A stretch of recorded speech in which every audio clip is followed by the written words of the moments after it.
Sri Ramana Maharshi emphasized that the sole requisite for spiritual practice is non-reaction, placing tranquility as the utmost treasure and strength one can possess. He posited that learning to remain calm is pivotal in resolving all issues, a lesson to perpetually bear in mind. Maharshi elucidated that achieving a state of perfect calmness seems to halt time, weaken karma and illusions, rendering them ineffective. If one remains untroubled by current situations or future outcomes, maintaining calmness, it signifies that all is well, and there's no cause for concern. Hence, the essence of spiritual life is simply not to react. He advised against trying to change people or situations and reacting to anyone or anything. Maharshi lived in the eternal now, a state where everything is perpetually well, free from worries about the past or the future. He also recommended not reacting to the external world, one's own body, or thoughts, suggesting instead to become a serene observer. Learning to control the mind and keep it calm and tranquil, like a still lake that clearly reflects the sun, stars, moon, trees, and grass, was crucial for Maharshi. A disturbed lake, on the other hand, reflects nothing. Thus, when the mind is calm, we should simply observe and not react, allowing thoughts to pass without impacting us. He instructed not to cling to our thoughts or fight our feelings, but merely to watch them without reaction. Acknowledging that anger, depression, and reactions to situations are all manifestations of the mind, Maharshi taught that by mastering the mind, these negative emotions would vanish, replaced by eternal peace and consciousness, which is naturally peaceful and joyful. Maharshi warned against attempting to change conditions or situations through thought, as this only feeds the ego and creates more trouble.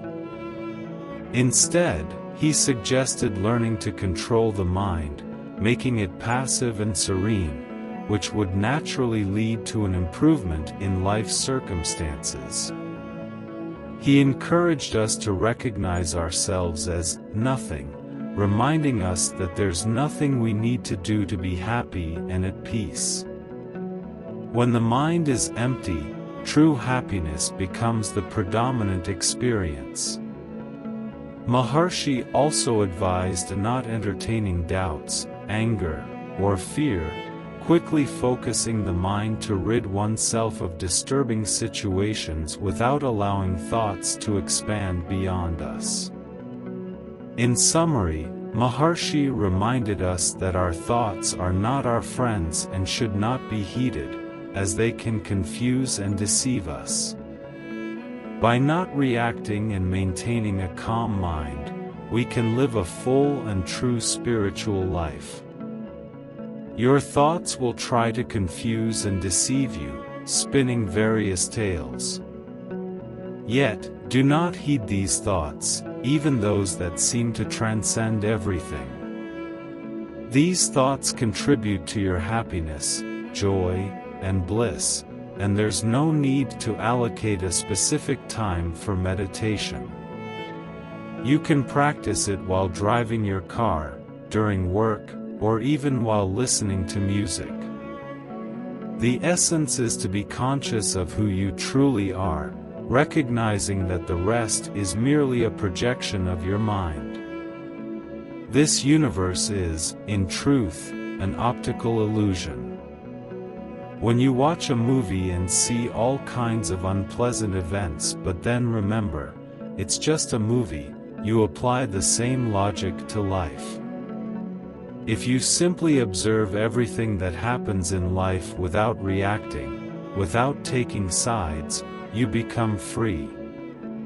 True freedom comes from understanding that the answer you've been seeking has always been within you, not in the external world, which is nothing more than an emanation of your own mind, thoughts, and imagination. If you've created this world, the only way to awaken is through silence, not by analyzing facts or separating what is good from what is bad, but through the simple act of silencing, letting go of all concepts, wounds, dogmas, and ideas daily.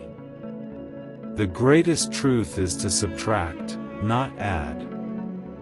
Therefore, empty yourself completely of all your ideas and feelings. When you become completely empty, there is nothing else that needs to be done to feel whole again, for emptiness is the true realization. It is Brahma. It is the self, it is your true nature. No matter how often this is said, many still get caught up in thoughts, judgments, conclusions, and attempts to solve life. But by freeing yourself completely, to the point of not feeling the body, the mind, or the ego, you discover happiness like never before, realizing that none of it really matters. You come to understand that there's nobody truly doing anything. The I has been completely eliminated. You are the I, that perfect and unchangeable, beyond which nothing else exists. By following the personal I to its source, it transforms into the universal, which is consciousness, and you begin to realize your divine nature. The quickest way to realize this is to be still, not clinging to thoughts, letting go of everything. In silence, your problems dissolve, showing that, in truth, everything is in perfect order.